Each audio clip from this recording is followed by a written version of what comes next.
Good afternoon student. आज हम start करेंगे हेमेटोलॉजिकल डिसीज़, जो कि हमारा पैथोफिजियोलॉजी का सिलेबस है। हेमेटोलॉजिकल डिसीज़, पहले तो इस वर्ड का मतलब समझ सकते हैं।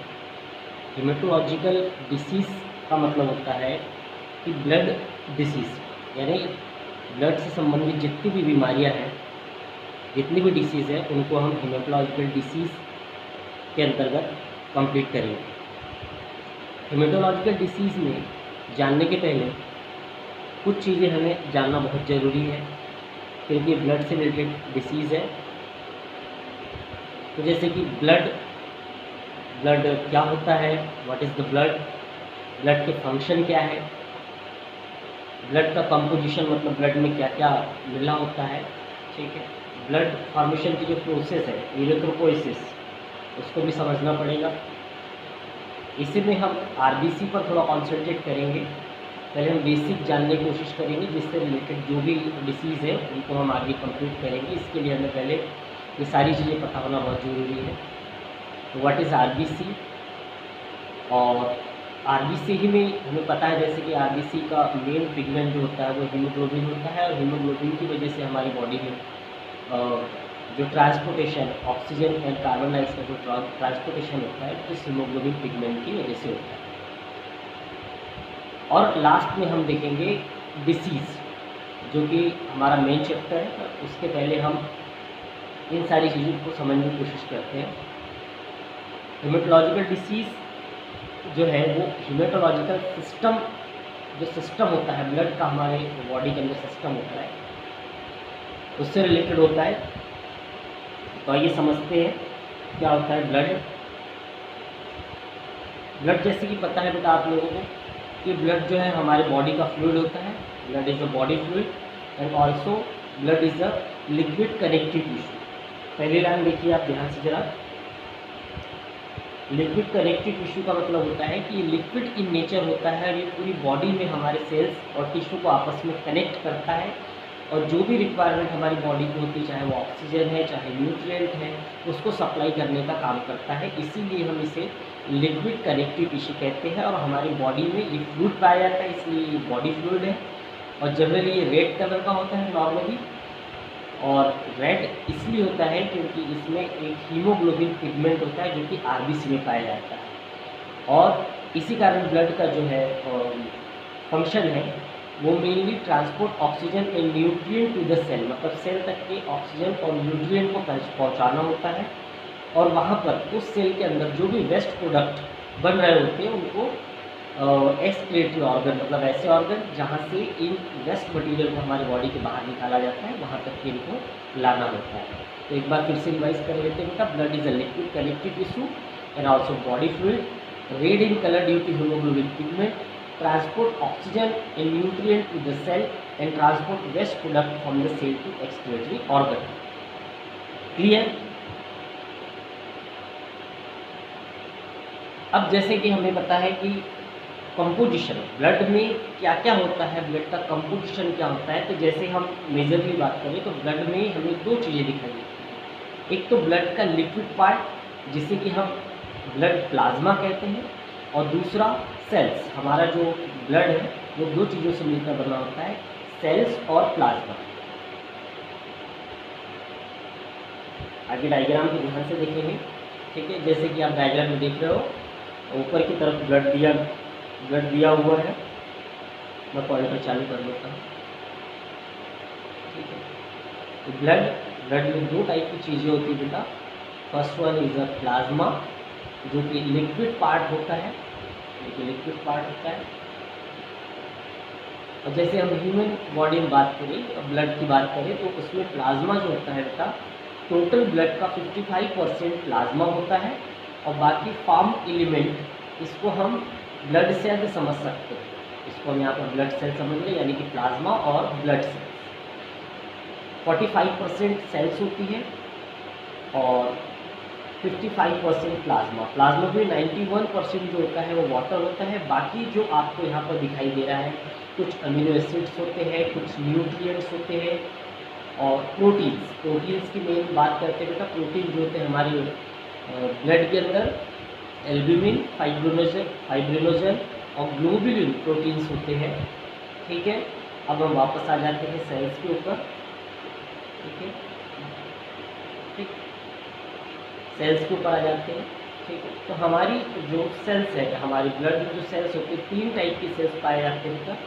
एक तो ल्यूकोसाइट्स, जिन्हें हम WBC के नाम से जानते हैं। ल्यूको का मतलब होता है कलरलेस, ल्यूको मीन्स कलरलेस, तो colourless and cytes come from the cell. तो ऐसी सेल जो कि कलरलेस होती है उन्हें हम वाइट ब्लड सेल कहते हैं, जिन्हें हम ल्यूकोसाइट के नाम से भी जानते हैं। ठीक है, जो कि हमारी बॉडी में एक डिफेंस का एक हिस्सा होती है। बॉडी में जितनी भी हमारे जितनी भी इम्यून सिस्टम होता है हमारी बॉडी में, तो माइक्रो ऑर्गेनिज्म जब एंटर करता है तो उससे लड़ने का काम जो है वो WBC करती है। ठीक है, उसके अलग अलग माध्यम होते हैं। Platelets is the main factor. Platelets is very important for the clotting of blood. यदि हमें चोट लग जाती है और हमारा ब्लड कंटिन्यू बहता है तो उसमें प्लेटलेट्स जो होती है वो ब्लड का क्लॉट करती है और ब्लड का क्लॉट करने की काम आती है। और third is very main important, erythrocytes. Erythro that means red and cyte means cells, यानी कि रेड ब्लड सेल्स को इरिथ्रोसाइट्स के नाम से जानते हैं। इस leucocytes, platelet and erythrocytes. Erythrocytes RBC, platelets and leucocytes is a WBC। तो ये तो हुई ब्लड सेल्स। और प्लाज्मा मैंने बता ही दिया जो कि लिक्विड पार्ट है। और लिक्विड पार्ट में आपको amino acid, nucleotide proteins and proteins, mainly albumin, fibrinogen and globulins. And fibrinogen is also very important proteins for the clotting of blood। Fibrinogen जो है वो ब्लड क्लॉटिंग के टाइम में काम आता है। फाइब्रिनोजन फाइब्रिन, डेंस फाइब्रिन में convert होकर एक नेट मैश लाइक स्ट्रक्चर बना लेते हैं जो ब्लड की क्लॉटिंग का काम करते हैं। ठीक है, ल्यूकोसाइट्स WBC को एक बार और देख लेते हैं बेटा। WBC में कुछ अलग अलग टाइप्स के हमको और सेल्स देखने को मिलते हैं। WBC के भी टाइप्स होते हैं, जैसे अग्रेन्युलोसाइट्स और ग्रेन्युलोसाइट्स। ग्रेन्युलोसाइट्स जिसमें ग्रेन्यूल्स लाइक स्ट्रक्चर दिखाई देते हैं जब उसे माइक्रोस्कोप में देखते हैं। Granulocyte is the neutrophils, basophils and eosinophils. And agranulocytes is the lymphocytes and monocytes। lymphocyte that means lymph cell which is very important।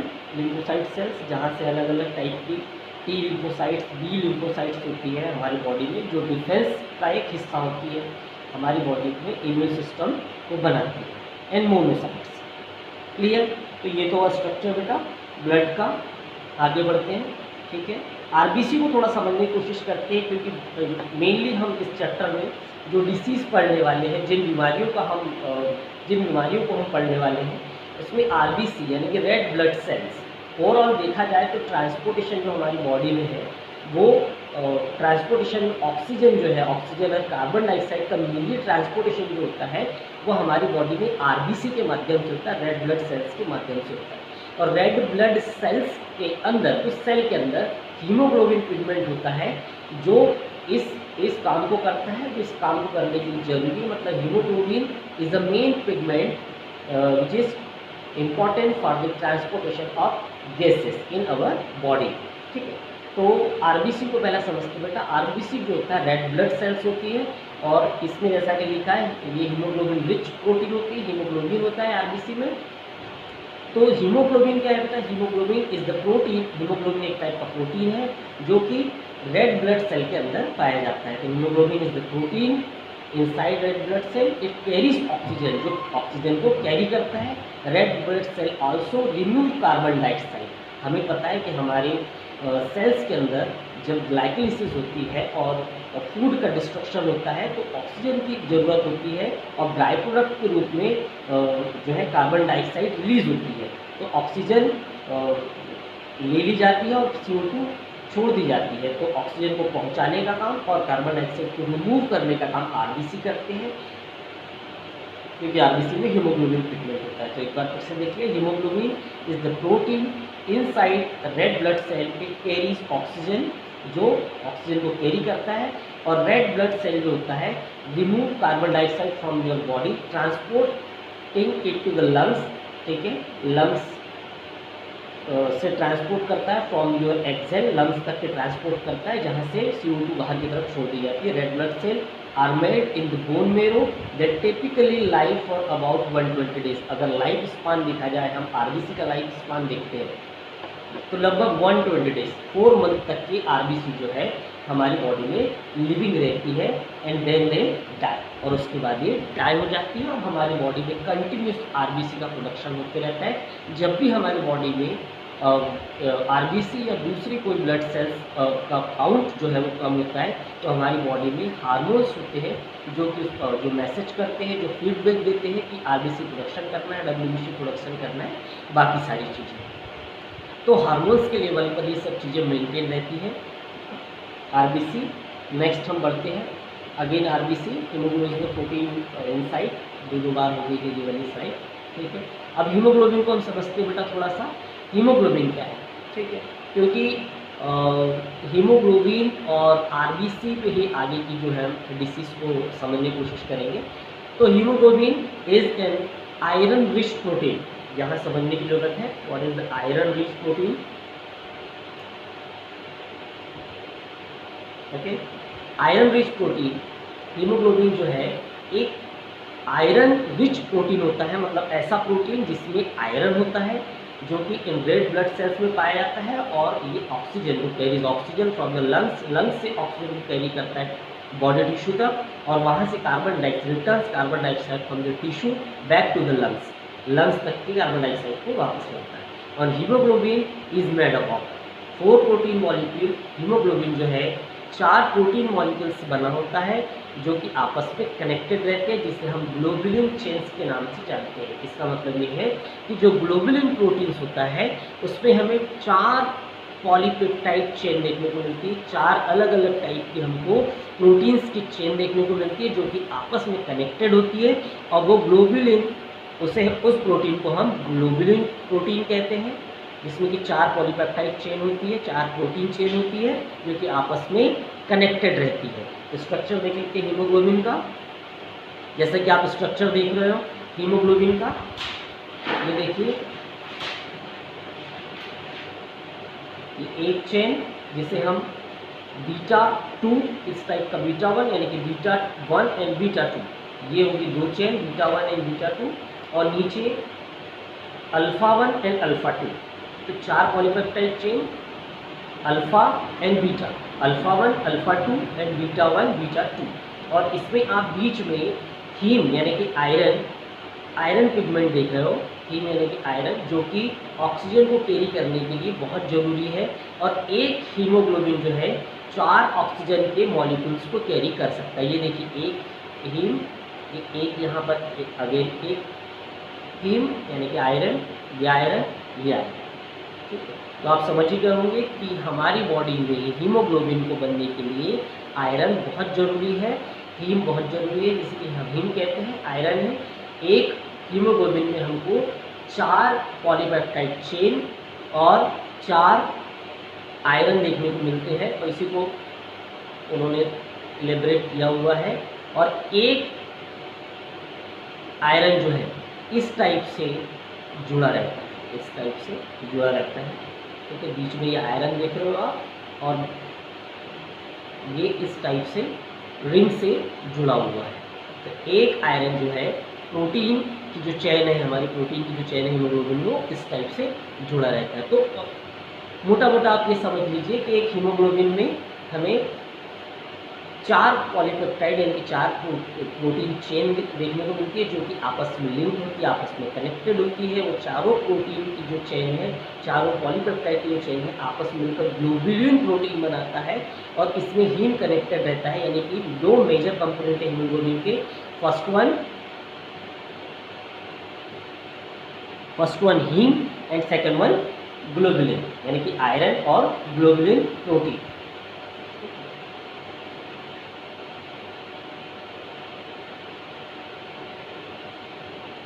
Alpha beta 2 type की चेन्स होती है, alpha 1 alpha 2 and beta 1 beta 2। 4 polypeptide chain होती है जो कि आपस में मिलकर हीमोग्लोबिन का मॉलिक्यूल बनाती है, हीमोग्लोबिन का एक मॉलिक्यूल बनाती है, जिसमें कि 4 आयरन फ्रेगमेंट्स होती है। आगे बढ़ते हैं। यहाँ से हम थोड़ा समझ लेते हैं बेटा कि हमारी बॉडी के अंदर कंटिन्यूस ब्लड कैसे फॉर्म होता है, कैसे सेल्स बनती है, कैसे ब्लड सेल्स बनती है। तो मैं आपको बता दूं, ब्लड फॉर्मेशन की जो प्रोसेस होती है, ब्लड फॉर्मेशन की प्रोसेस को हम लोग इरिथ्रोपोइसिस के नाम से जानते हैं। Erythropoiesis is the process in which blood cells are formed. जो ब्लड सेल्स होती है वो इरिथ्रोपोइसिस के माध्यम से बनती है, और इसको कंट्रोल जो करता है वो उस हार्मोन्स का नाम होता है इरिथ्रोपोएटिन, जो कि किडनी से सिक्रेट होता है।